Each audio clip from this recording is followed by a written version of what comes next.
Λοιπόν, δεν θα κάνω τις ερωτήσεις που θα σου έκανα ούτε ως ποδοσφαιριστή κάποτε, ούτε ως πολιτικού τώρα. Θα κάνουμε όμως ένα γενικότερο μίξ και θέλω να μου βάλεις σε σειρά πώς αισθάνεσαι εσύ το Θοδωρή, πρώτο, δεύτερο, τρίτο, με αυτή τη σειρά, ως οικογενειάρχη, ποδοσφαιριστή, πολιτικό. 1, 2, 3. Ο Θοδωρής τι, ο Θοδωρής τι, ο Θοδωρής τι. Επιτρέπετε να μιλάμε Νικό? Εννοείται. Ωραία. Καταρχήν, Χρήστο, να σε καλωσορίσω. Ευχαριστώ. Στο Ευρωκοινοβούλιο. Νομίζω ότι είναι και δική μου τιμή που βρίσκεσαι εδώ πέρα. Από τις λίγες συνεντεύξεις, ελάχιστες. Δικιά μου χαρά και δικιά μου τιμή. Απλά ξεκινάμε λίγο και είπαμε και στην αρχή, υποχωρώ σε θέματα γνώσεων, ό,τι έχει να κάνει με τον αθλητισμό. Γι' αυτό δεν θα κάνουμε συζήτηση γνώσεων. Πολύ ωραία ερώτηση. Κοίταξε να δεις κάτι. Ό,τι και να μου πεις, η οικογένεια είναι πάνω απ' όλα. Ωραία. Οπότε είναι αδιαπραγμάτευτο. Λοιπόν, ότι εσύ στην οικογένεια μπόρεσες να δώσεις αυτά τα χρόνια, γιατί ήταν καλό το ότι είχες τελειώσει την καριέρα σου. Ναι. Άρα είχες την ευκαιρία, ξέρεις, να μην λείπει Σαββατοκύριακα και τα παιδιά να μεγαλώνουν ή οτιδήποτε κτλ. Άρα να βάλουμε τον Θοδωρή οικογενειάρχη στην πρώτη θέση από τις τρεις. Τι νιώθεις εσύ για τον εαυτό σου? Όχι, σίγουρα δεν το συνεργάζομαι πρώτη θέση. Όλοι μας υπάρχει μια αίσθηση πολλές φορές ότι δεν δώσαμε στην οικογένειά μας. Λόγω καριέρας, λόγω ό,τι. Μπορεί τα παιδιά μας να τα ρωτήσουμε και να πούνε μια χαρά μας έδωσες. Ναι, αλλά, αλλά όχι, κατάλαβα ακριβώς τι και θα σου μεγαλώσανε, τα ρωτάω καμιά φορά και μου λέει όχι, πολύ ωραία ήταν. Ναι. Εγώ νιώθω καμιά φορά θα μπορούσα να τους δώσω και παραπάνω πράγματα. Πιστεύω, Χρήστο, ότι πολύ δύσκολα θα βρεις γονιό, είτε μητέρα είτε πατέρα, που να σου πει ότι είμαι ικανοποιημένος. Πάντα υπάρχουν στιγμές που πρέπει να λείπεις, γιατί βάζω το πρέπει και το συζητάγαμε αυτό και θα σου πω ότι εάν το στήριγμά σου, η σύζυγος ας πούμε, δεν είναι δίπλα σου και εσύ δίπλα της, είτε σε αποφάσεις, είτε στην καθημερινότητα, δεν θα γίνει τίποτα. Υπάρχει πρόβλημα. Σωστό. Γι' αυτό όλα ξεκινούν από εκεί. Και το βασικότερο από όλα να σου πω ποιο είναι και η ψυχολογία. Όταν βλέπεις την οικογένειά σου καλά, είσαι καλά και σαν άνθρωπος. Και μπορείς να λειτουργείς και μπορείς να παράγεις. Όταν υπάρχει πρόβλημα στη βάση σου, στο σπίτι σου κατά κάποιο τρόπο, είναι γενικότερο. Ξεκινάς με λάθος ψυχολογία και θεωρείς ότι όλα σου πάνε στραβά. Άρα εκεί είμαστε. Στην πρώτη γραμμή πρέπει να μπει η οικογένεια. Πρώτη γραμμή πρέπει να μπει η οικογένεια, η οποία την οικογένεια τη δημιουργείς. Εντάξει, οι γονείς είναι γονείς, είναι αυτοί οι οποίοι σε φέραν στον κόσμο. Δεν το συζητάμε, είναι η οικογένεια όλοι. Αλλά η οικογένεια η δική σου που δημιουργείς είναι όταν κάνεις παιδιά. Σωστό. Και όταν παντρεύεσαι. Σωστό. Οπότε δίνεις όλο σου το είναι, το δίνεις και όσο μπορείς να το δώσεις. Έτσι, γιατί υπάρχουν κάποια πρέπει τα οποία θα πρέπει να τα ακολουθήσεις. Είτε είναι αυτά θέμα δουλειάς, είτε είναι κάποια πράγματα τα οποία είναι μέσα στη ζωή. Μετά θα βάλω σίγουρα τον αθλητισμό. Ναι. Γιατί εγώ από ό,τι θυμάμαι τον εαυτό μου, το θυμάμαι μία μπάλα από το χωριό που μεγάλωσα και μάλιστα θα σου αποκαλύψω και κάτι μετά. Από τότε που θυμάμαι, ας πούμε, την ηλικία 5, 6, 7, από τότε αρχίζουμε και έχουμε κάποιες εικόνες ξεκάθαρες, το θυμάμαι με μία μπάλα. Είτε ήταν στο δημοτικό, γυμνάσιο και η πορεία μου εξελίχθηκε όπως εξελίχθηκε. Και μετά μπαίνει, η πολιτική. Ωραία. Η ερώτησή μου λοιπόν, επειδή περίμενα αυτή τη σειρά, να σου πω την αλήθεια. Την περίμενες? Την περίμενα. Μπράβο. Πάω όμως τώρα εγώ να δω πώς μπορεί η παρουσία σου στα πολιτικά να έρθει κάποια στιγμή, γιατί δεν θα αφήσουμε την οικογένεια τελώς απ' έξω, γιατί σωστά την αφήνεις. Πώς θα μπορούσες να πεις, τελειώνοντας κάποια στιγμή και την πολιτική σου σταδιοδρομή, ότι ναι, θα την έβαζα δίπλα, γιατί έχεις πετύχει κάτι, εσύ με την ομάδα όλη του 2004, που σε πραγματικά μεγέθη είναι απίστευτο να το πετύχεις και πολιτικά. Πρωταθλητής Ευρώπης. Πώς θα ήσουν πολύ ικανοποιημένος, σε θυμάται κάποιος, τελειώνοντας και την πολιτική σου παρουσία? Ο Θοδωρής φεύγοντας από αυτό, μας άφησε πίσω αυτό. Γιατί στο ποδόσφαιρο έχουμε αυτή την εικόνα με τη σημαία να σηκώνει το κύπελο. Τελειώνουν όλα. Ναι. Κοίταξε να δεις κάτι. Το είπα και πριν, δεν πρέπει να κρυβόμαστε πίσω από το δάχτυλό μας. Θα μιλήσω σε προσωπικό επίπεδο. προσωπικά εμένα το ότι ασχολήθηκα με την πολιτική, το διαβατήριο ήταν το Euro, ο αθλητισμός, αυτό που με έκανε κατά κάποιο τρόπο διάσημο. Διάσημο, τρόπος του λέγει. Γνωρίστηκα με το κοινό που δεν θα είχα καμία πιθανότητα σε συλλογικό επίπεδο σε τέτοιο μέγεθος. Έτσι, και όχι μόνο πανελλαδικά, μιλάω σε ευρωπαϊκό επίπεδο. Και είπα πριν ότι ήταν το διαβατήριο. Το Ευρωκοινοβούλιο τι είναι? Είναι ένας χώρος ο οποίος παίρνονται το 90% των αποφάσεων που νομοθετούνται στις χώρες της Ευρωπαϊκής Ένωσης, τις 27 χώρες.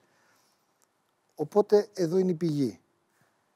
Εγώ με τον τομέα που ασχολούμαι, που είναι κυρίως η νεολαία, ο αθλητισμός, πολιτισμός, παιδεία, νεολαία, έχει να κάνει με αυτό.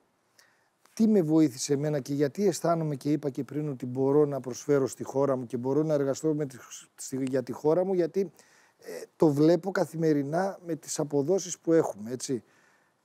Εδώ δεν ήρθα για το ρητορικό μου λόγο να βγαίνω συνεντεύξεις, κανάλια και να κάνω πολιτικές συζητήσεις ή οτιδήποτε άλλο. Εδώ ήρθα για να εργαστώ, για να έχουμε αποτέλεσμα που έχει αποτελέσματα αυτό που κάνουμε. Θεωρώ ότι γίνανε πράγματα και το βασικότερο ποιο είναι? Ότι, και δεν είναι εγωιστικό αυτό που θα πω, ότι σε κάποιες ομοσπονδίες, σε κάποιες πόρτες που είναι κλειστές, εγώ είτε με λόγω χαρακτήρα είτε λόγω της ιδιότητας που έχω, μπορώ να χτυπήσω την πόρτα και μπορώ να πω το πρόβλημά μου. Θεωρώ ότι εκεί η Ελλάδα χρειάζεται ανθρώπους, και δεν λέω άσε με να παίξω, γενικότερα εκεί η Ελλάδα χρειαζόμαστε ανθρώπους οι οποίοι θα μπορούν να εισχωρήσουν κάπου που είναι δύσκολο να μπεις και επίσης θα μπορούν να ακούσουν κάποιον ο οποίος έχει περάσει από στάδια ή σκαλοπάτια από χαμηλά και ανεβαίνει προς τα πάνω για το καλό της χώρας μου, στη συγκεκριμένη περίπτωση. Πόσο κόσμο έχεις στο Instagram, ξέρεις? Αριθμό. Followers. Είμαι μακρινός συγγενής των social media. Παρακολουθώ. Έχεις 18.000, δεν είναι λίγοι. Εντάξει. Έχει παραπάνω από σένα ή λιγότερος από σένα ο Ντέμις? Πες μου, είναι ή όχι? Πάνω κάτω παίζουμε. Πες μου. Δεν ξέρω κατά πόσο ασχολείται ο Ντέμις με τα social. Ασχολήθηκε λίγο το τελευταίο καιρό. Αλλά είναι δική μου κατηγορία. Ναι, είναι δική σου κατηγορία. Αν είναι δική μου κατηγορία, τι να σου πω. Ναι, μπορεί στα ίδια, λίγο παραπάνω. Κοίταξε, ο Ντέμις είναι ένα παιδί που έχει περάσει και αυτός αρκετά πράγματα. Έχουμε κοινή πορεία σε κάποια πράγματα. Είναι μέλος της ομάδας του 2004. Ήταν πρόεδρος στην ΑΕΚ. Και αυτός πέρασε δύσκολες στιγμές. Δεν είναι εύκολο πράγμα να ηγήσει μιας προσπάθειας σε μια ομάδα με πάρα πολύ κόσμο και μια ομάδα διψασμένη, έτσι όπως και εγώ στον ΠΑΟΚ. Εδώ μιλάει πολιτικός τόση ώρα για να μου αποφύγει να μου πει τον αριθμό. Δεν πω τι να σου πω. Πες με έναν αριθμό. 20-30. Κοντά είσαι. 28. Ωραία. Αν λοιπόν ο Κάρα. Ο Κάρα. Κάρα τον βλέπω τελευταία και μιλάς για τον κολλητό μου, ας πούμε. Ότι οι δυο σας και ο Κάρα που παίζει. Παίζει παραπάνω ή λιγότερο ενδιάμεσα που παίζει, πιστεύεις? Κοίταξε, ο Κάρα είναι και πιο νέος. Είναι μισή γενιά μετά από εμάς, δεν θα πω μία, γιατί είναι κοντά, έτσι. Μπορεί να έχει παραπάνω. Έχει παραπάνω. Δεν σου λέω εγώ. Παραπάνω. Πάμε τώρα λοιπόν. Αν σου δίνανε να φτιάξεις μια κυβέρνηση με βάση την ομάδα του 2004. Μπασινάς, σε ποιο υπουργείο θα πήγαινε? Μπασινάς. Ο Άγγελος είναι ο αντιδραστικός της ομάδος. Ήταν πάντα. Όχι σε εμάς, γενικότερα σε αποφάσεις διοίκησης και τέτοια. Ήταν μόνιμα συνδικαλιστής. Άρα Υπουργείο Εργασίας. Θα είχαμε θέμα. Ναι, θα είχαμε θέμα, αλλά δεν θα πρέπει. Υπουργείο Εργασίας θα είχαμε θέμα μετά. Ωραία. Δέλλας. Ποιο υπουργείο του? Ο Δέλλας ήταν κατά κάποιο τρόπο ήρεμη δύναμη. Είχε δικό του τέμπο. Μιλάει και Ιταλικά, θα βάλουμε εξωτερικών. Εξωτερικών, ναι. Κάρα. Όχι εξωτερικών. Όχι. Τον Κάρα θα έβαζα. Τον Κάρα θα τον έβαζα επειδή είναι Πηγαίνει και σε όλα τα παιχνίδια. Παντού είναι. Με όλους. Επαφή. Ναι. Προχθές πάλι φωτογραφία μου στέλνει με τον Μπάτζιο, με τον. Είναι. Έχει αθεράπευτη αρρώστια, καλή βέβαια. Να δώσει μια μπάλα και. Με την μπάλα. Ναι. Και όχι μόνο να παίζει και να βλέπει και να κάνει. Νικοπολίδης. Άλλη ήρεμη δύναμη ο Νικοπολίδης. Κάτι να σκεφτώ και τα υπουργεία, ας πούμε. Τι θα μπορούσε ο καθένας. Και λόγω της ηρεμίας του και λόγω του. Ναι, ένα Υπουργείο Άμυνας θα μπορούσε ο Αντώνης, αλλά εκεί θέλει πολλές διαπραγματεύσεις. Δεν θα βάζαμε τον Αντώνη. Και ο Αντώνης είναι πιο ήρεμος. Ίσως εσωτερικών θα ήταν μια χαρά. Εσωτερικών. Χαριστέας. Και ο Άγγελος είναι πολύ ενεργό μέλος. Δεν μου είπες για τον Άγγελο για το Instagram τι κάνει. Δεν το ξέρω. Ο Άγγελος. Σε πιάσα. Τον περνάς. Αλήθεια λες. Νομίζω τον περνάς. Δεν νομίζω. Τόπο, αλλά τον περνάς τον Άγγελο. Δεν νομίζω. Οπότε θα σου κι άλλο ένα. Ο Άγγελος είναι ωραίος και είναι και πολύ και είναι παιδί με πολύ όρεξη, έτσι. Πάρα πολύ. Και δραστήριος και δεν σταματάει. Αυτό θα τον έβαζα Υπουργείο. Εντάξει, όμως δεν βάζω. Όχι, είναι πάνω από όλους σας. Και από τον Κάρα είναι παραπάνω. Δεν σου λέω εγώ τώρα. Αυτό τον βλέπω. Ήταν και στην αντιπεριφερειάρχης τεχνολογίας και. Όλα τα σχετικά. Οπότε, εντάξει. Και τελευταίον που σου βάζω έτσι στην κουβέντα, εντάξει, πάρα πολλούς θα μπορούσαμε να βάλουμε. Τάκης Φίσας. Ωραία, φίλε. Ο Τάκης καταρχήν είναι ο άνθρωπος που το 2004 ήταν καταλυτικός χαρακτήρας μέσα στην ομάδα και το λέω πάντα έτσι και τώρα που βρισκόμαστε ότι ήταν ο μόνος άνθρωπος που μπορούσε όλους μας να μας κάνει να αποφορτιστούμε από στρες, από κούραση, από πίεση. Νομίζω ότι είναι πολιτισμού, παιδεία, αθλητισμού. Πάρ' το και φύγε, δεν το συζητάμε. Άμα σου λέγανε να πάρεις ένα μόνο όμως από τα στοιχεία που είχε ο Ρεχάγκελ και να το βάλεις στο χαρακτήρα σου, ποιο θα ήταν? Που θα σε βοηθούσε και σε αυτό που κάνεις τώρα, στην πολιτική και στην καθημερινότητά σου. Ο Ρεχάγκελ, το τρομερό του θεωρώ πλεονέκτημα ήταν ότι δεν έβγαζε τον εαυτό του προς τα έξω. Δηλαδή τα κρατούσε όλα και έπαιρνε αποφάσεις μόνος του. Εγώ είμαι εντελώς διαφορετικός χαρακτήρας. Εγώ αν βρεθώ σε μια παρέα, ανοίγομαι, λέω αυτά που αισθάνομαι. Ο Ρεχάγκελ είχε ένα χαρακτήρα ο οποίος ήταν πολύ κλειστός, αλλά μας έδινε και το ξέραμε όλοι ότι οι αποφάσεις ήταν καθαρά δικές του. Δεν επηρεαζόταν από κανέναν. Είναι μεγάλη υπόθεση αυτό και αυτό είναι ένα από τα μεγαλύτερα μυστικά της επιτυχίας. Ότι δεν έφερε να αντιδράσει από εμάς. Θυμάμαι εγώ στις αρχές όλοι θέλαμε να αντιδράσουμε. Αλλά με 2-3 κινήσεις έκοψε τα φτερά πολλών. Οπότε λέγαμε μάγκες εδώ είμαστε και ξέραμε ότι ήταν καθαρά δικές του αποφάσεις. Δηλαδή ξέραμε, το καταλάβαμε. Αυτό ακριβώς. Βάσει διαχείρισης γεγονότων. Ναι. Πρώτο σου μάτι στην Εθνική πότε είναι? Φερόε, αλλαγή στο. Και ξέρω, κάποια τα είδα τώρα στο TikTok, Instagram, γι' αυτό. 1-5 τελικό αποτέλεσμα. Τα Φερόε θα τα θυμόμουν ό,τι. Δωμάτιο με ποιον ήμουνα? Δωμάτιο πρέπει να ήσουν με το Στράτο. Όχι. Ο Στράτος. Ήταν. Και όμως δεν ήσουν με το Στράτο, ναι. Δωμάτιο με ποιον ήσουν λοιπόν, την ομάδα? Είπα κάτι, θα σου αποκαλύψω. Ναι. Έχω τελειώσει το βιβλίο. Και μάλιστα μου είπες θα μου κάνεις την τιμή κάποια στιγμή όταν σου πω κάτι. Έχω τελειώσει το βιβλίο για τη μέρα που ξεκίνησα να θυμάμαι τον εαυτό μου να κλωτσάω την μπάλα μέχρι που σταμάτησα το ποδόσφαιρο. Οπότε εκεί το λέω μέσα με ποιον ήμουν δωμάτιο. Ωραία. Πρώτο παιχνίδι στα νησιά Φερόε. Θα με βοηθήσεις να μου πεις αν ήταν από την παλιά. Δεν θα το βρεις με τίποτα, φίλε. Με τίποτα. Δηλαδή, εξαιρετικό παιδί, αλλά οι χαρακτήρες μας δεν ταιριάζουν σε καμιά περίπτωση. Με το Μινά Χατζίδη, ξέρω εγώ τι να σου. Εκεί ταιριάζουμε, είναι και τρελοκομείο. Όχι, δεν πάει τίποτα. Πες το μου. Δημήτρης Αραβάκος. Έλα ρε. Ναι. Είχε βάλει και ένα καταπληκτικό γκολ σε αυτό. Ναι. Ήμουνα με τον Δημήτρη δωμάτιο, ναι. Εντάξει. Τρομερή φυσιογνωμία στο ποδόσφαιρο και σαν άνθρωπος και σαν παιδί. Δεν το συζητάμε, εντελώς διαφορετικοί άνθρωποι. Μετά βρήκα το τέρι μου από την επόμενη αποστολή και δεν χωρίσαμε ποτέ. Μόνο όταν σταμάτησε από την Εθνική. Του Στράτου Αποστολάκη. Πρώτο σου γκολ, άργησες. Εθνική. Ναι. Και το περιέγραφες εσύ και το έχασες. Όχι εσύ, η κάμερα το έχασε. Να φαντάζεις δηλαδή ένα γκολ έβαλα το πρώτο γκολ στην Εθνική και δεν το πήραμε live. Αν είναι δυνατόν. Με τη Δανία. Με 40 πυρετό. Ναι. Χτύπησε το φάουλ γρήγορα. Το είχα στο σκηνοθέτηση εγώ. Και. Ιστορικό γκολ. Ιστορικό γκολ. Τελευταίο σου μάτς που έχω και έχω φανέλα πρώτου μάτς και έχω φανέλα και τελευταίο μάτς. Όχι το μάτς προς τιμήν σου, το μάτς το επίσημο τελευταίο. Ναι, ήταν μέσα στη Βοσνία. Και μάλιστα. Το 0-4. Είναι αυτό που συζητούσαμε πριν και με τα παιδιά, ότι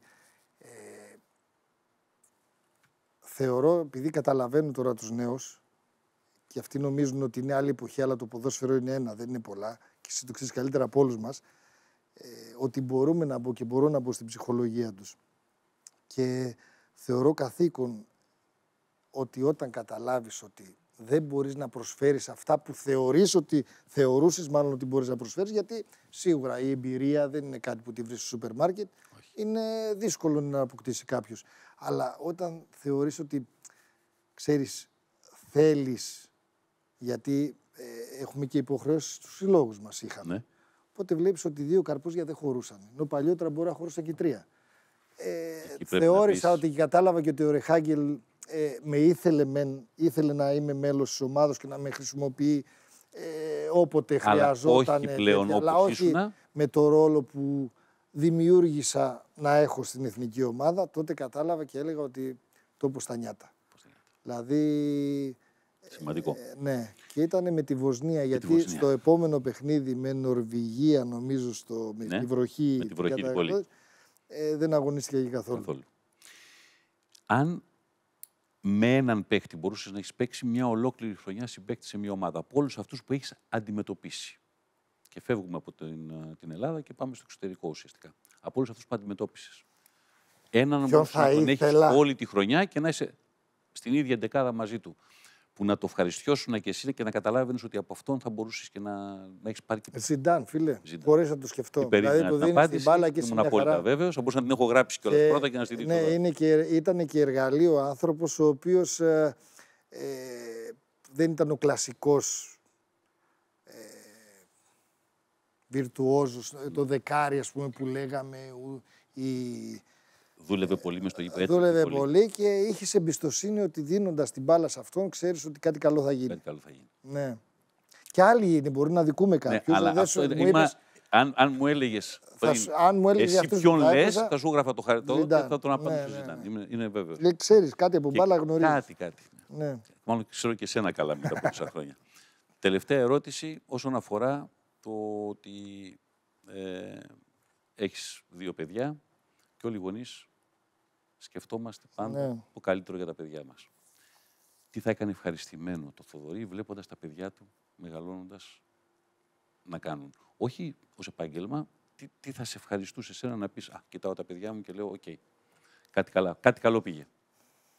Κοίταξε, επειδή και το ίδιο πράγμα ξαναγυρίζεις στο ότι τι ευθύνη έχουμε όλοι στον κόσμο που θα τους αφήνουμε πίσω, έτσι, γιατί και ως πολιτικός έχεις και ένα λόγο παραπάνω στον κόσμο. Και για τα άλλα τα παιδιά, γιατί ακούω καμιά φορά οι γονείς, τι τραβάνε οι γονείς που έτυχε αυτό και τι παιδιά, όποιος δεν είναι παθών, δεν μπορεί να καταλάβει και να δίνει συμβουλές ή οτιδήποτε άλλο. Έτσι, το μόνο που μπορεί να κάνει είναι να συμπαραστεί και κακά τα ψέματα. Τώρα, ούτε σε τέτοιες καταστάσεις πρέπει να λαϊκίζουμε, ούτε οτιδήποτε άλλο.